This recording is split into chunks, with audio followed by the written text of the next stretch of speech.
Yes. Delightful. This is Zen and the Art of Docker. That's why I'm going to have to stop at a moment in the middle and adjust my camera. Don't worry about it, it's all good. Thanks to the sponsors for making this event awesome and keeping ticket prices low. All those people out there trying to hire you, go talk to them. That's why your current employers were able to afford to send you. Well, there's that too. Also, I was asked to let you know that if you parked in the Kaufman parking garage at 17 and already validated your ticket, you gotta go get it validated again. Something was wrong, so sorry. I work currently for a place called Aware3. We do member engagement for churches, schools, and other nonprofits. That means apps, community communication, online donations, CRM bits, and all sorts of other delightful things. If you are affiliated with a nonprofit that needs tech to help accomplish their mission, we can probably help. Come talk to me afterwards or visit aware3.com. Also, we're hiring for native app devs. If you or a friend do Android and or iOS, please come talk to me. I need help. My name is Scott Connerly. I started learning about Docker last December, and I'm presently in the process of taking it to production. When I first wrote this slides, I was like, I already have it in production. No, it's hard, it turns out. I was a philosophy minor in college. I've dipped my toe in some Eastern philosophies over the years. I know enough there to be dangerous, so the intro to this talk is going to rely on my limited understanding of Buddhism. So if you consider yourself Buddhist, please forgive me in advance. I'm trying my best. This is also going to be kind of a Docker plus AWS 101. So if you already have Docker in AWS in production and hate pop culture references, then you're free to go. I'll tweet out a link with the slides, and there's a lot of speaker notes. They're right here. They're delightful. With links and stuff, and the GitHub repo that's associated to this. It'll all be available at the end. The content I have is prepared is about 50 minutes long or so. Feel free to ask me questions at any time, interrupt me, throw your hand up, that kind of thing. Before we get into practical things, here is a brazen appropriation of another cultural appropriation that I appropriated from a blog post from 2015. Ho! There are people who say you can run Docker in production, and some say you cannot. What is the truth, Shifu?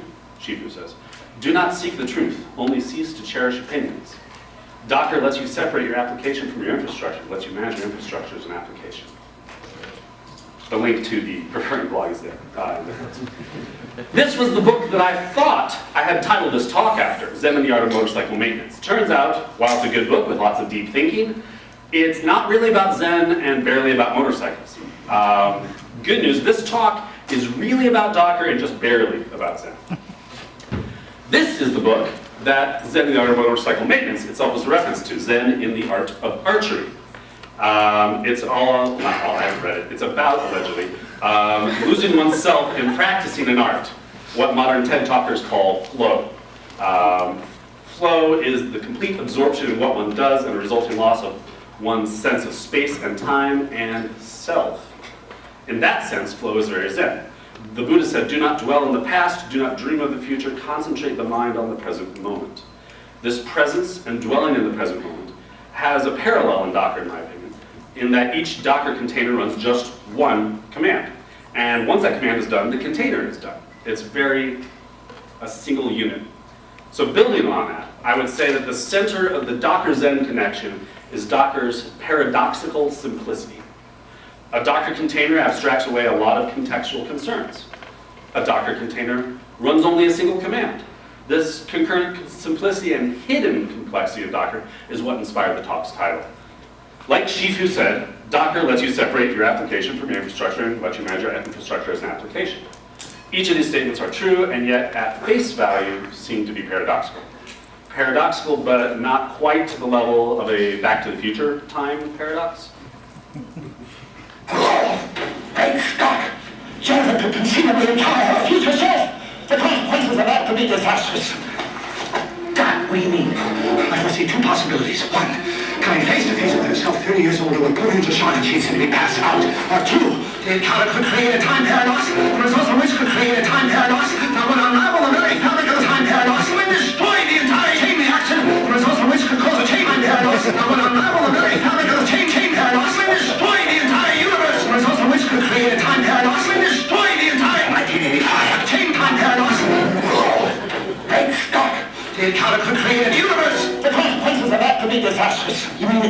where I live. No, Marty, that's the result of a chain reaction.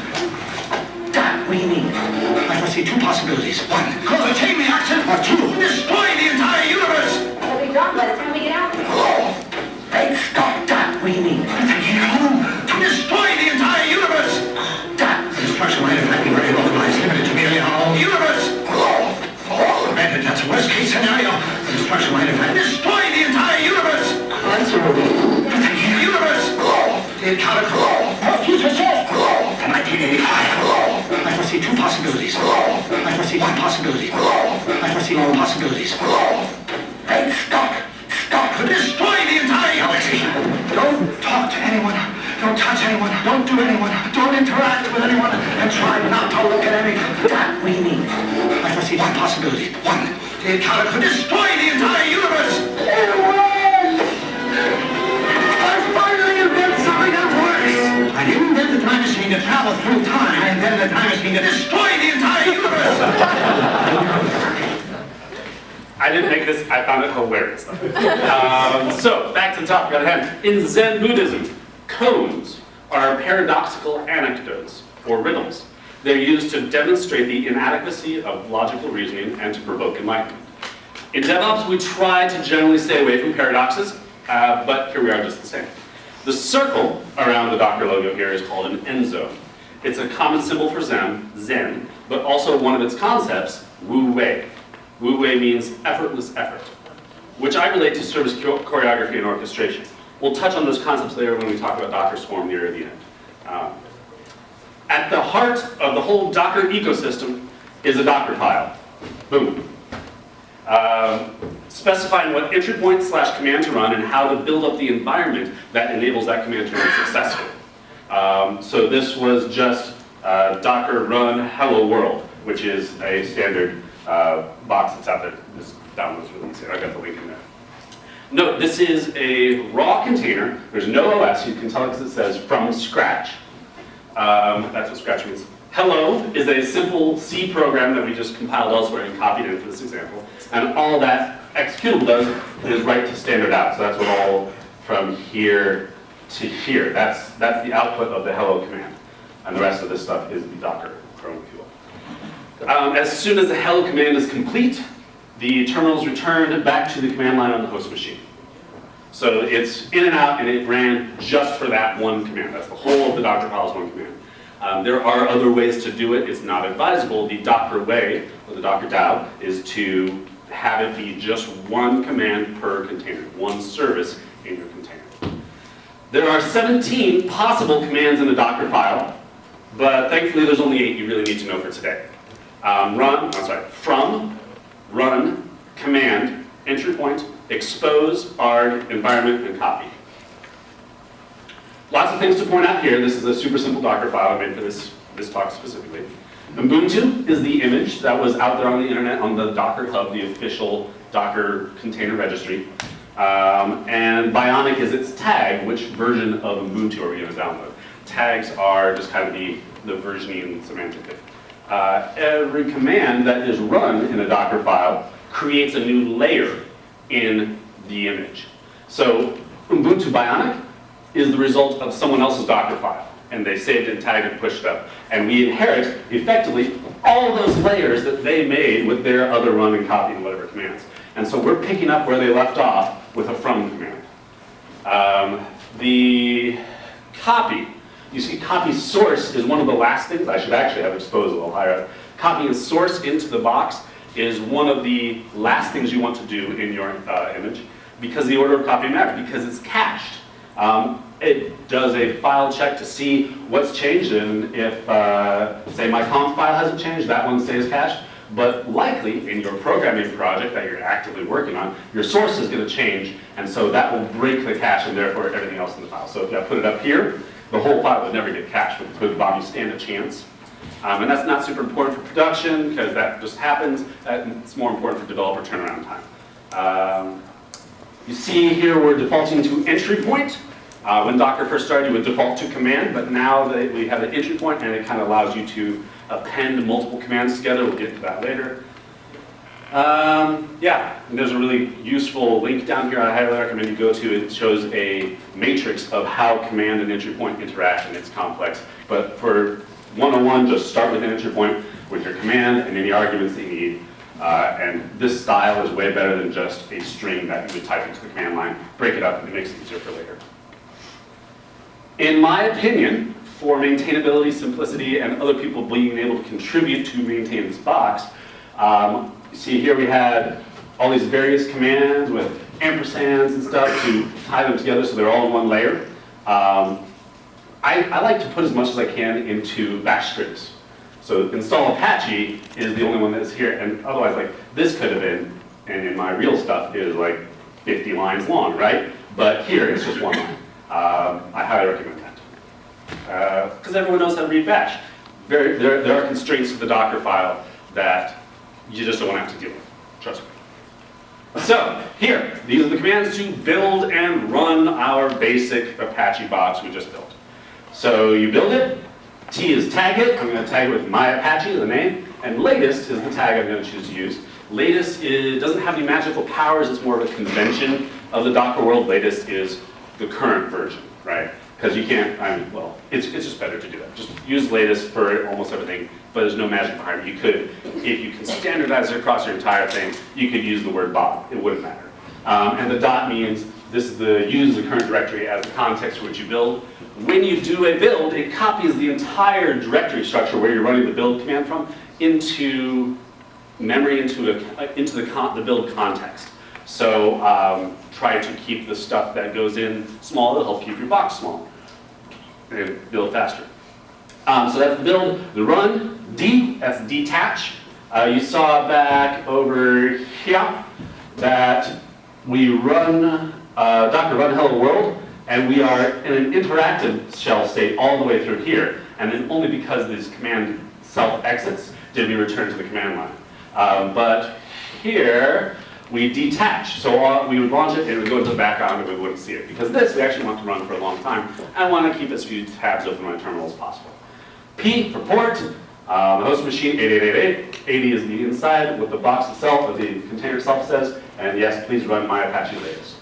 Pretty straightforward so far, hopefully. Any questions yet? I'm hoping to keep this pretty consistent and easy to follow.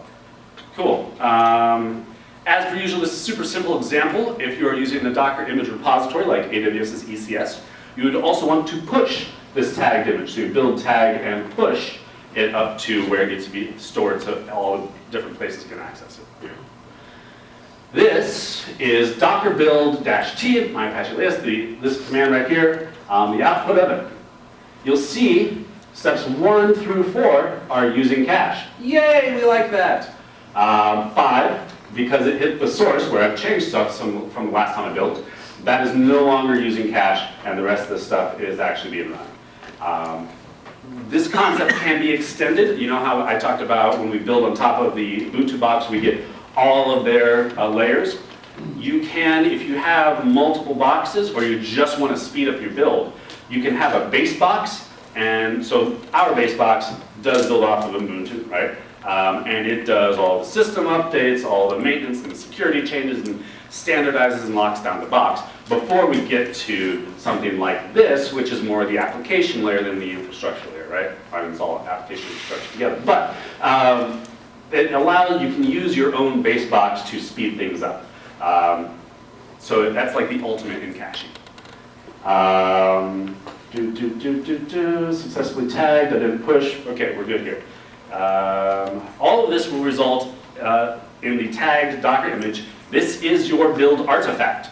You don't have to build anything else. All of your build is inside here, and then all you have to do is take that My Apache latest and transport it whatever box you want to run it on, and boom, you're up and running. Let's see, note all the processes inside the box are essentially suspended at this point. So this process is ready to run. Like it's a Ubuntu, right? It's got stuff running in the background, cron, whatever. But that stuff is on hold. It's now an image and it's static. It's not doing anything. As soon as you run it, oh wait, I got ahead of myself. Okay, so here's the Docker image, chilling, containing and centered on our application's runtime. Dang, that is a sweet runtime, you might say. Next up, running it. So far, we've been issuing commands using the Docker CLI, just running stuff on the command line. The CLI is a tiny wrapper around a REST client that issues commands to the daemon that is running on your host machine. This daemon builds, runs Git statuses, runs health checks, etc. But it's also where the magic of running containers happens. The Docker daemon is sometimes called Containerd or Docker Engine. One thing you'll find as you dive into this world, there's a lot of synonyms and different people calling the same thing different things. It makes it super confusing. I have a decoding table for you later. But yes, so daemon, Containerd, Docker Engine, for our purposes, are all identical. Cool? Cool. Do not fall into the trap of referring to containers as virtual machines. Containers are a thing that have been around for a long time in Linux, Containerd specifically. They let the OS share resources in a sandbox isolated way. These system commands that are issued natively, not translated through a hypervisor like virtual machines. That being said, sometimes you have to run the Docker host inside a virtual machine to make it work on whatever hardware you happen to have in front of you. So that's kind of a bummer. So whatever you're going to run inside your Docker container, have that also being what's running the outside of the host, okay? So you don't have to translate stuff through a hypervisor in production. So the Docker engine, aka Containerd, aka Docker daemon, runs our everything. Oh, and the site that I got this image from has a wonderful tutorial on Docker as well. There's a lot of links in the notes here. So here we're going to run our issue. We're going to issue our run command. We talked about the stuff about that earlier. And congratulations, your Docker image is now a Docker container. Same thing, but now it's running. So we stop calling an image, we call it a container. We run the run D detaches. Otherwise, we already talked about that. Okay, cool. And you saw this was localhost 8888. That's the port we exposed. We're good. One of the things you get to do with Docker Engine is ask it questions. I like this because there's a lot of mystery and magic around Docker. You can get to all the stuff, you just have to know the right incantations, right? So here, I list the images that are on this machine. Well, there's Ubuntu, because we downloaded that one and built off of that. And my Apache, because we built that and tagged it. So here the tag, and these little hashes, they're everywhere. The size, like, we had a really tiny My Apache thing, right? There was like 6 lines, but the source I copied in was one HTML file, and it's still 223 megabytes. There's a lot going on in there. So I think a lot of that was the updates to the OS, but these things get big. Be prepared. And you got to do your best to keep that down as much as you can. So it's just faster to transport the stuff around. Okay, ask the containers for which ones are running. Docker container list, and yes, there are other commands. I like these because they actually say what they're doing. You could be Docker container PS, or I'm sorry, Docker PS, and it would tell you the containers.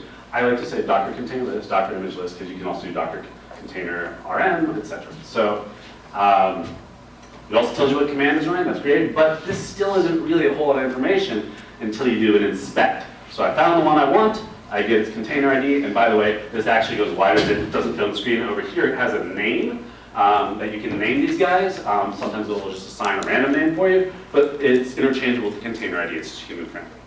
So Docker inspect that ID, and this is just a tiny top bit of a huge JSON response that you get back from the container running the stuff inside. You see the args, you get the state, is it running, is it dead, etc. You can set health checks inside the box for it to know, to be self-aware how things are going. What image is it based on? It goes really tall. This inspect also makes it super obvious that this is a JSON API that we are interacting with the container, the host engine. So that's the building block. We've got images and containers, the basic. But now you want to have a local dev environment because you wanted to run code and develop something, right? So the runtime usually doesn't stand on its own. It often needs a database, it needs Redis, it needs logging, a queue service, queue workers, etc., all of those things. So you need Docker Compose. Great. With Compose, you define a multi-container application in a single file, then spin your application up in a single command, which does everything that it needs to get it running. And yes, here is a Docker Compose example. It's YAML. I only recently found out that YAML is a subset of JSON, which is exciting. Lots of things to point out here. I've got to kind of go through all of them. Services. This is each of the next indentation line or a different box it's going to be running. You get to name it. I called this one web host. I called this MySQL host, and then there's others down here. Inside just web hosts, you'll see it depends on these other two hosts, which means when you compose up, it's not going to start web host until both MySQL hosts and Redis hosts are ready. Well, not really ready, but they have to be launched first. Build, you'll see this build that dot command, like when we did the build is local context versus image. This means go download, this means put a new one together if you have to, otherwise just use what's already there. You can specify a file that's not in the root, that's cool.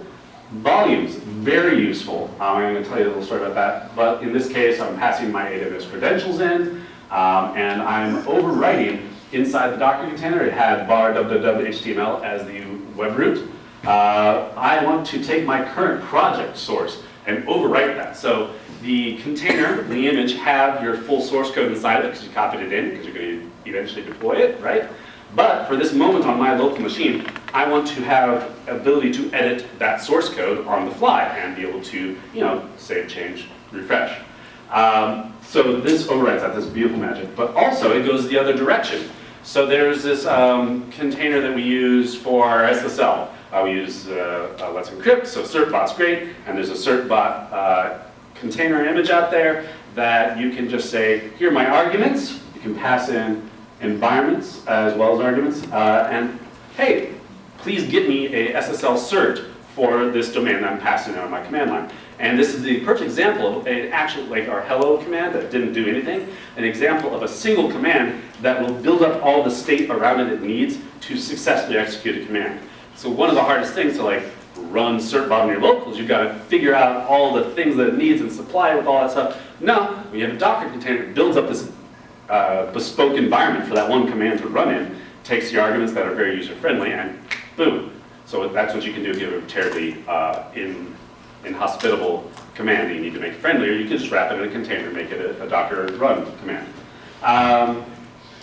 So the volumes. So when it gets done, it makes these SSL cert files, it takes it and spits it into, I don't have an example here, it's a specific directory that I have mapped, and so it writes it back out from inside the container to my host machine, and I then have those to persist between builds, right? Because I don't want to reissue SSL certs every time I build my Docker box on my local machine. No, I want to keep those for the 4 months that they work.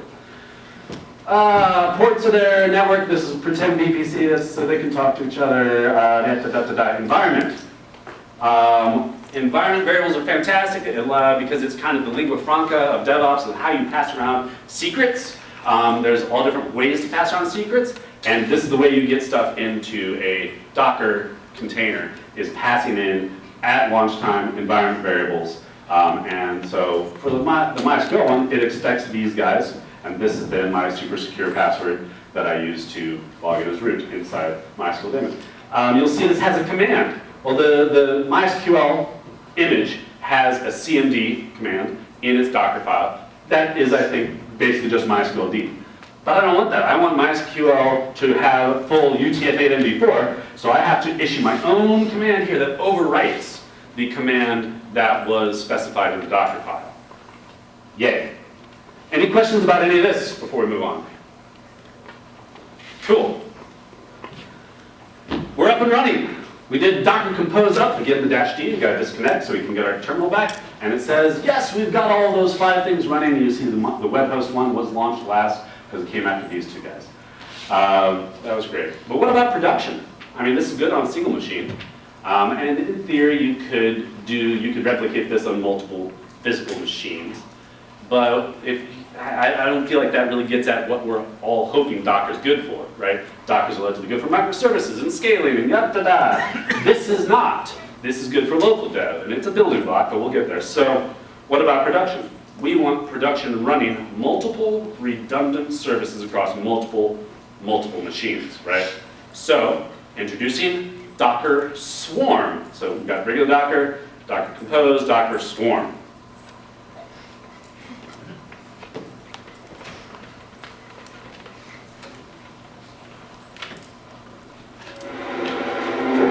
20 years, scientists have known that a swarm of killer bees has been headed towards the United States. Now, Warner Brothers presents Irwin Allen's The Swarm. We have 1978. visual contact. Identify the Black Master. A moving black mass. We have been invaded by an enemy far more lethal than any human force. Starring Michael Caine, Catherine Ross, Richard Widmark, Richard Chamberlain, Olivia de Havilland, Ben Johnson, Lee Grant, Jose Ferrer, Hattie Duke Aston, Slim Pickens, Bradford Dillon, Fred McMurray, and Henry Fonda.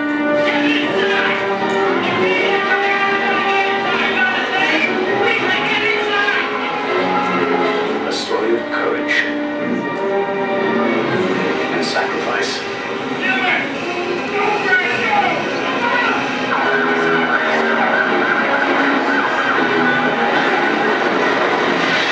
Not since the 30s, when families by the thousands fled the Oklahoma Dust Bowl, has a thriving American community had to be totally evacuated. Until today.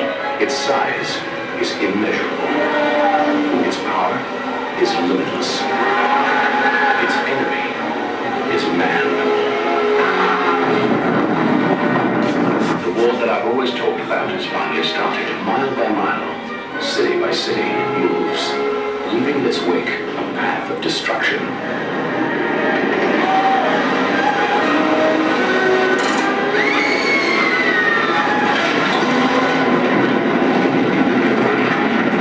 God's sake, Crane, when are we going to stop this massacre? Irwin Allen's The Swarm. It is more than speculation. It is a prediction. The swarm is coming.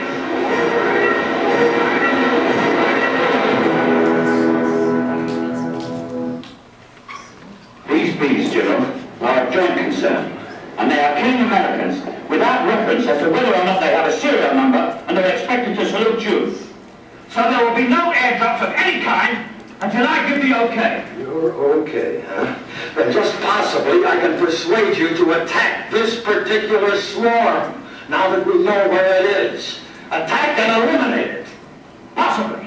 If you can explain to me how you airdrop chemicals without killing the native insect life. If your chemical will kill the African bee, it will also kill the American bee, right? Right. And better a few American bees than a lot of American people. That is the point, General. The honeybee is vital to the environment. Every year in America, they pollinate 6%. And they continue screaming about science. It's delightful. So these are some of the comments on the YouTube where I downloaded this. It's obviously a fantastic cool. If you haven't seen it, there's this guy, Tom Scott. He does Computer File and other videos on YouTube. He's British and hilarious. He does a whole review of that movie with his friends. He also, if you've never seen it, Computer File, Tom Scott, does a great series on UTF-8's origins. I love that video. I watch it like almost every year, just because it's so, I don't know, this is the right audience for it, I suppose. It's so awesome, UTF-8, I mean, it's great. Anyways, so it's available for streaming. Go find it on all the services. Also, justwatch.com, freaking love this thing. It's really, really good. I am running about 2 minutes ahead of my schedule, so we'll have plenty of time for questions. Don't you worry about that. Because I think I'm just a little caffeinated. I'll try and slow down. Glazing over a lot of details. This is Docker Swarm, right? So glazing over a lot of details. This is how you set up Docker Swarm. You install the Docker daemon on a bunch of machines, right? All 4 of those. You set up one as a manager node, in this case this one. And yes, you can set up redundant manager nodes, but let's not get there yet, because we're not actually going to do that in this example. So you set up the manager node with Docker Swarm init, and it basically says, okay, I'm in charge. And then you go on to all the other nodes that you want to do that master's bidding, right? And you tell them to join the swarm. Docker Swarm join, and there's arguments beyond that, but Docker Swarm join. Then, once they're all talking and just waiting, you tell the manager how many of each kind of container you want running at any given time with Docker service create. Emphasis on the word service because we're going to use that in our table comparisons later. Docker service create. This image is from another great tutorial, the link in here, of how to set up Docker Swarm on a number of machines.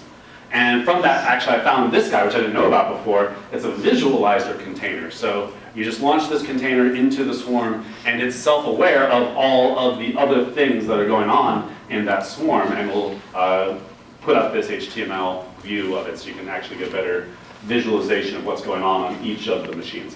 You can still find that information on the command line. It's just pretty. But don't get too bogged down in the details here, because AWS takes care of a lot of this mess for us. To AWS! That didn't work. AWS ECS, which stands for Elastic Container Service. Fargate versus EC2. So if you are familiar with AWS, EC2s are the names that they give the machines that they'll rent to you, and they'll find all sorts of excuses to rent those to you. Fargate is the, let's glaze over the details of the underlying machinery. You just need a bunch of Docker instances that use that. So I would say EC2 is good for learning and testing, and you can tell what your system load is and find out if you have any runaway processes while you're testing stuff out. And it can still auto-scale, but it's a lot easier to auto-scale with Fargate. I would suggest it it's good for major scale and scale down scenarios. And much like the, if you're familiar with, that's the wrong word, Aurora DB in RDS, it takes, again, away all of the underlying details and just says, you want excellent scalability and interoperability. That's the same kind of concept here. I would recommend using Fargate. But before we can get to the Docker run of AWS, we have to do the Docker build of AWS. So we're going to step out of ECS for a minute to prepare. Introducing AWS Code Build, basically Jenkins ultra light. It will run a series of bash scripts to eventually build, tag, and push your images. That's it. It's kind of useless for real CI/CD automation without AWS Code Pipeline on the far side of it. The piece that upgrades it to just Jenkins ultralight. What it does beyond building and pushing, it allows you to automatically update ECS services with new images. So you can do the build and push with just code build, but you need code pipeline in order to auto-update your cluster's services with the new container instances. Okay, more on that in a minute. So here is an example config of the code build. When you click View Build Specification, it pops in mobile, it just tells you a file name. I don't know why they just don't put the file name right there. Whatever. It's worth mentioning here are your environment variables for your run environment.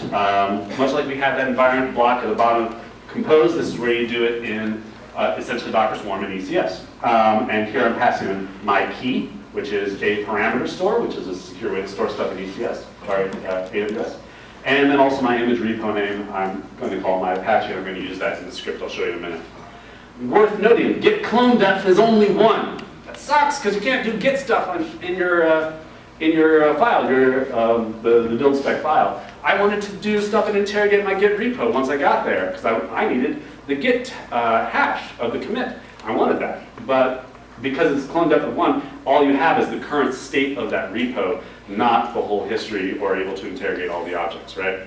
So your limits your options, but I figured it out. I'll show you in a minute. Let me take this opportunity, though, to suggest that before you build any ECS, code pipeline, code build resources directly by hand in the UI, that you just don't. I would suggest starting with CloudFormation first, because once you go down a path, it's hard to get out of it, right? And CloudFormation is far superior as far as managing your infrastructure as an application, applications and infrastructure. Please, just use CloudFormation. It's harder. I don't have any slides on how to yet, because I haven't done it yet. I just regret not doing it.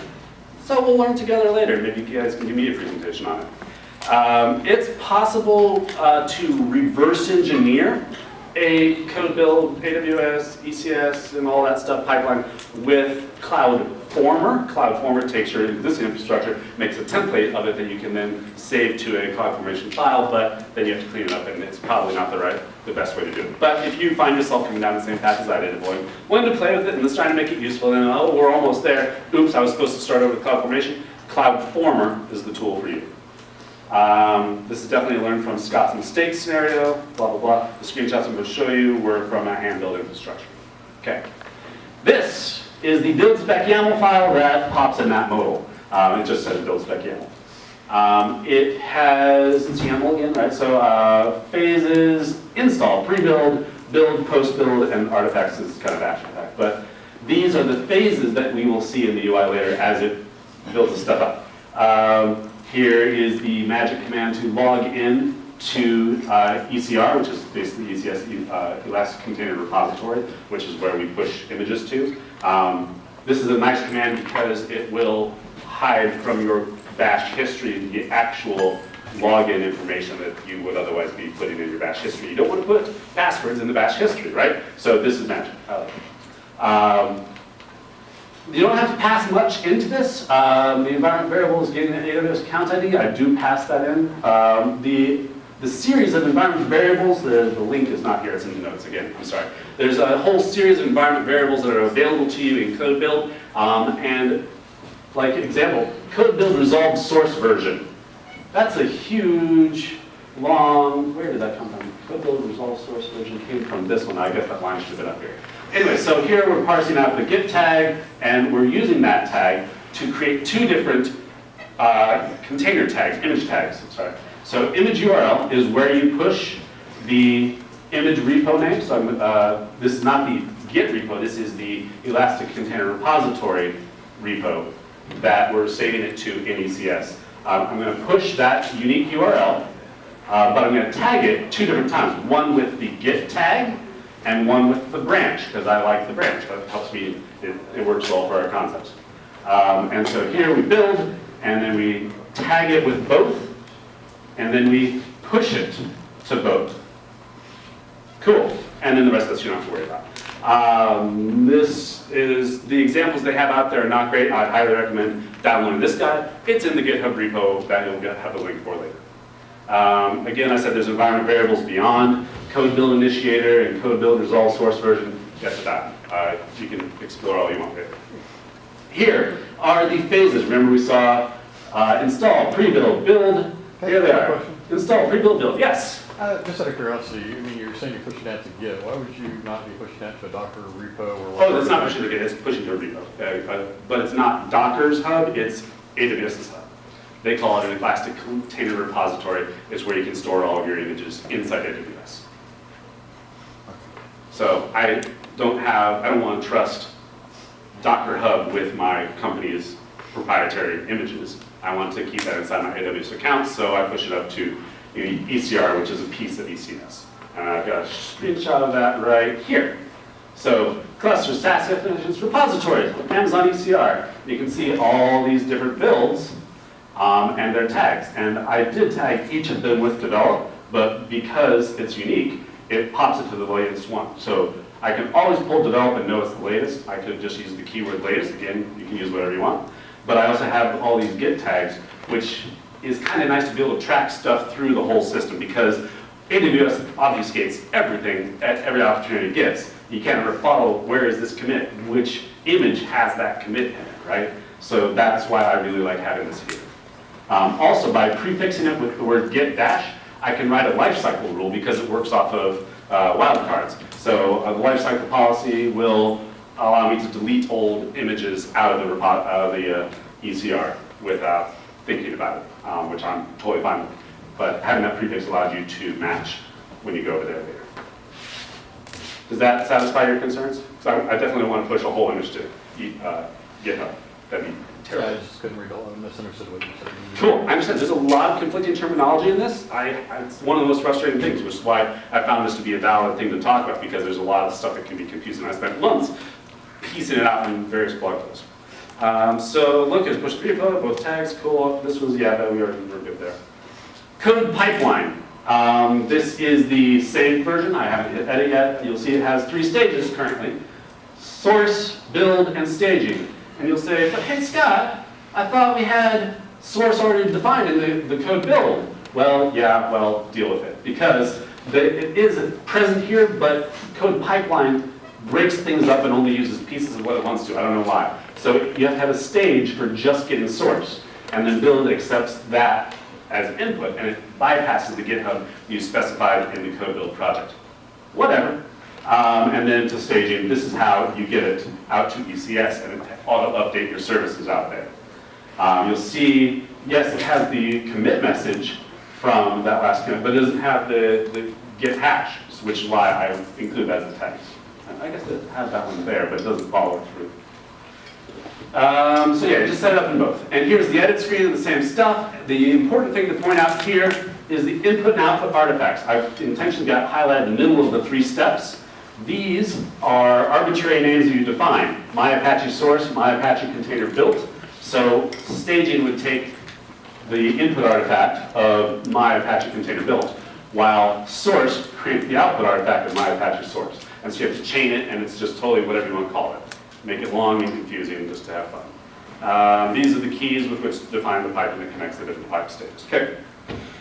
So here is a cluster running in ECS with my Apache, RabbitMQ, log entries, and these 2 are just images that I defined as services. So I created a service to make these guys and said, use that image, it's publicly available. And I created a service for my Apache and said, use the repository version that I created for you. There are no MySQL or Redis services here, which you saw earlier is in my application, because I'm using the proper services up here. I don't want to roll my own MySQL service. That might be tempting, but that's not what this is good for. Use the super solid things. Use your Aurora because it's glorious. You can never achieve Aurora stuff with your own Docker without super amounts of effort. Elasticache, same thing, right? Use the use the AWS services that are already rock solid. And only do this, RabbitMQ, if you have to. So yeah, Amazon does have Amazon MQ, but that's AMQP version protocol 1.0. And I needed AMQP 0.9.1 because I'm on PHP in this world. So I had to roll my own load balanced RabbitMQ service with 2 tasks running. There are 2 kinds of load balancing going on here. This one is different than this one, and you can't see that here, but I'm just telling you. The My Apache service is an application load balancer. It goes out on port 80, and there's some magic that can happen with routes later. I'll show you that. 80 over 443. RabbitMQ is a network load balanced one using DNS so that it round robins and routes requests to the service to the different boxes, and they all stay up to date with each other. So here is that table I was telling you about. The titles of images, thankfully, are the same. None of the rest are. Docker, you would say Docker run. In ECS, you have to create a task definition, which is basically a run command, the Docker run definition, in which you say what ports you want, what memory you want, etc. Container in Docker is a task in ECS.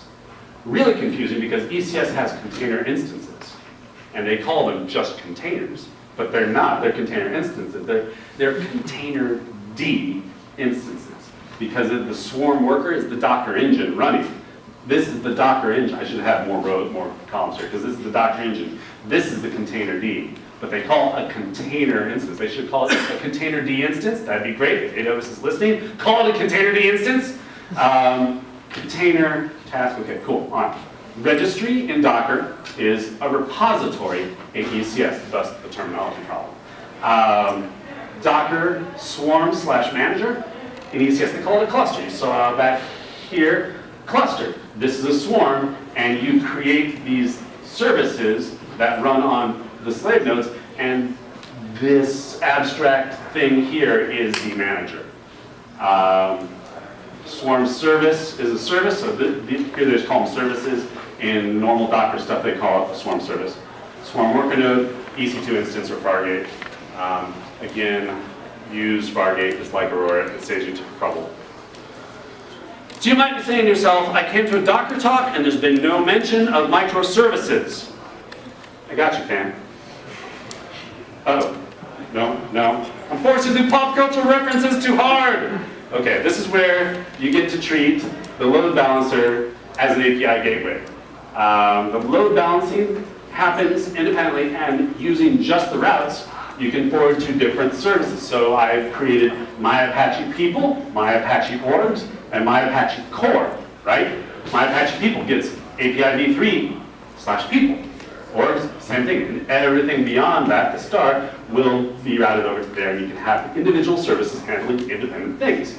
And one of the other beautiful things about the load balancing with ECS is it handles a independent health check for you. So yes, Docker boxes, Docker images can have their own health check defined. It's one of the really long commands list that we didn't cover. But the load balancer can say, I see you have 3 services and that one's not responding.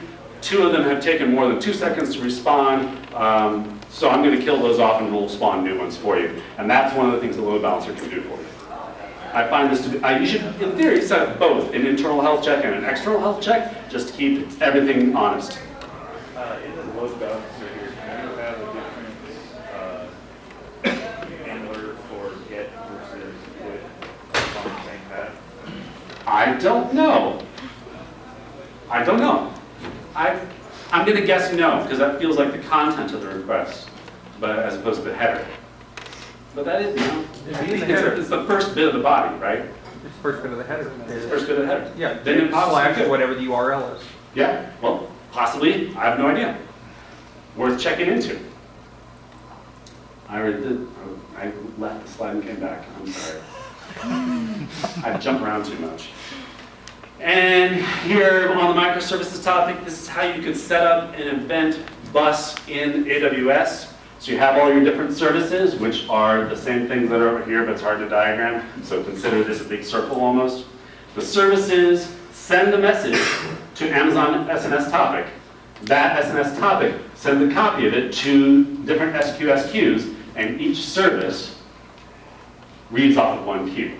In that way, this can be your message bus, and all of the different containers can talk to each other about things that have happened in their world that other people might be other services might be interested in.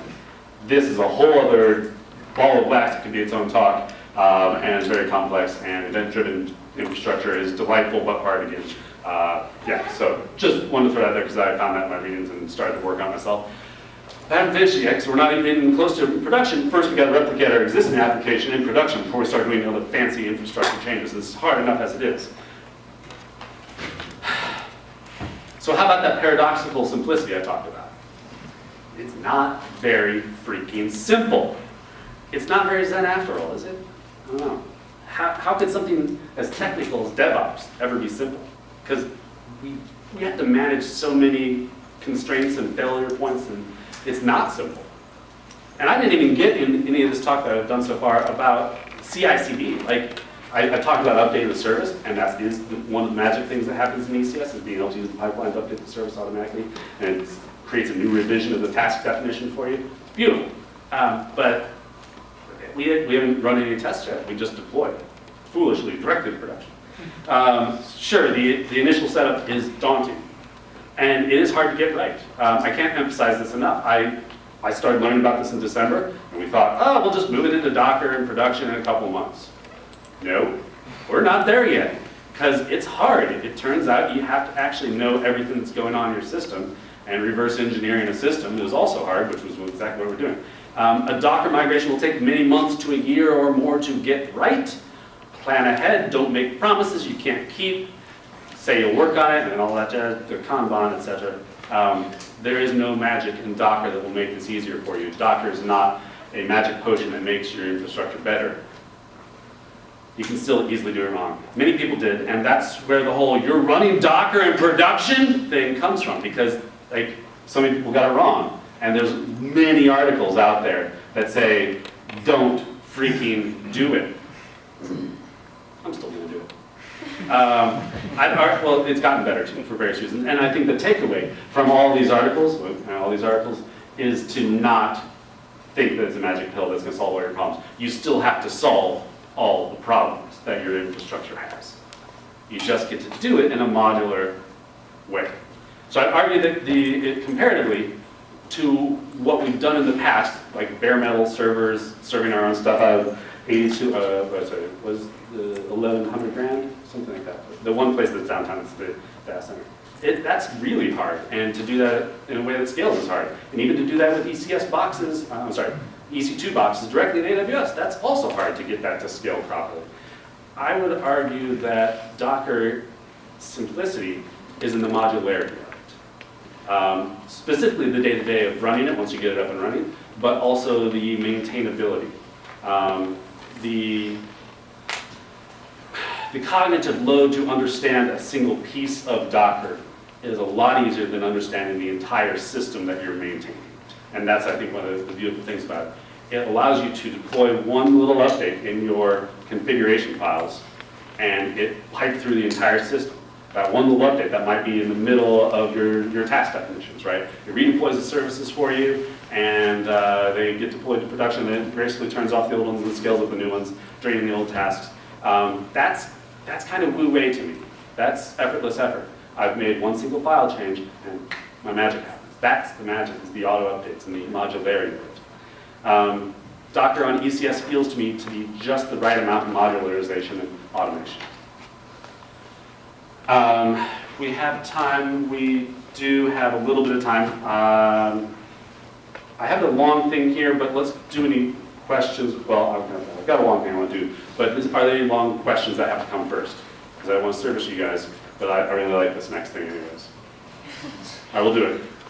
So the codelesscode.com. They're more like parables than koans, but bear with me. It fits and feels right for this talk.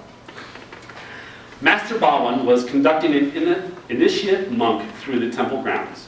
Eventually they came to the Hall of Wasted Hours, where the abbots held their morning meetings. Baldwin pointed to the 4 massive oak pillars that held the oldest part of the hall. Scenes of temple life had been carved into each on all 4 sides, stretching from floor to distant ceiling. The intricate figures possessed such astounding verisimilitude that the monk could almost hear the clacking of abaci.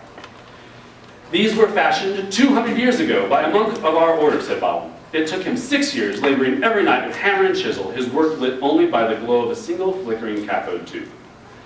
Further down, they came to another identical square of 4 pillars, identical to the first square in every way. These were made 100 years ago by monks of the harmful Go-To clan, which have since been banished, said Baldwin. They replicated the originals with a bamboo pantograph secured to an electric router. It took them 6 months working by the light of a discarded CRT running underneath this fountain. Further down, they came to yet another square of 4 pillars even more like the originals. These were created 50 years ago by 3 nuns of the Elephant Footprint clan, which tends to our databases and secures our history, said Bob. The nuns traced the contours of the originals and fed the coordinates into a programmable milling machine. The measuring took 6 weeks and the carving a few days. They finally came to the new south portico, supported by the final square of pillars, so like the first that the slightest straight chisel mark had been reproduced faithfully. These were installed 10 years ago by one of our summer interns, said Baldwin. He photographed the originals with high-resolution digital cameras, combined the data into 3-dimensional topographic mesh with sub-millimeter resolution, and outsourced the manufacture to a mill in the next province, 6 days end-to-end. Baldwin faced the initiate monk. Which set of pillars is of the greatest value to the temple? The monk considered and said, the ones that exist purely as data gathered by the intern. For though they have neither height nor breadth nor weight, still all the other pillars could be remade. Baldwin bowed and let the monk out. That night, Baldwin walked alone by lantern light through the hardware archives of the clan of Iron Bones, in the deepest cellars under their yeti. Finding the last particular VAX mainframe he sought, Baldwin looked up a dusty VT100 terminal, flipped on the power toggle, and opened a C source file that had not been compiled for a quarter of a century. Baldwin noted with satisfaction how perfectly the statements had been indented, how descriptive the functions and variable names were, how thoroughly each parameter had been commented. He smiled at a few to-do and fix-me comments and appealed to a future that would never answer back. He then scrolled to the top where his own name and email address appeared proudly. The initiate was only half right, said Baldwin with the emptiness. True, the value lies not in carven oak, neither does it lie in the shape of the carving. For both the real pillar and the virtual one may be lost, and the temple will be no poorer. But when wood first yields to metal, one more thing is made, and that is the sculptor. And this is possibly the biggest promise of containerization. It's growing into being a new standard across organizations. A standard you can take from one job to the next, one place to the next, one infrastructure to the next. Simple, modular, clean code is better. Docker allows us to limit the cognitive load at every step of this process, flowing from one stage to the next. Like Master Bottom, Dockerizing your application doesn't just improve your stack. Building within the constraints of Docker improves you. That is why I like Docker. This is where the slides are that you can find later. This is the GitHub repo I mentioned. All of these links are up there on those slides. I'm going to slide this. Okay, you've got pictures, cool. Any questions that I have not covered or are intriguing to you? Excellent. Have a lovely day. Thank you for coming.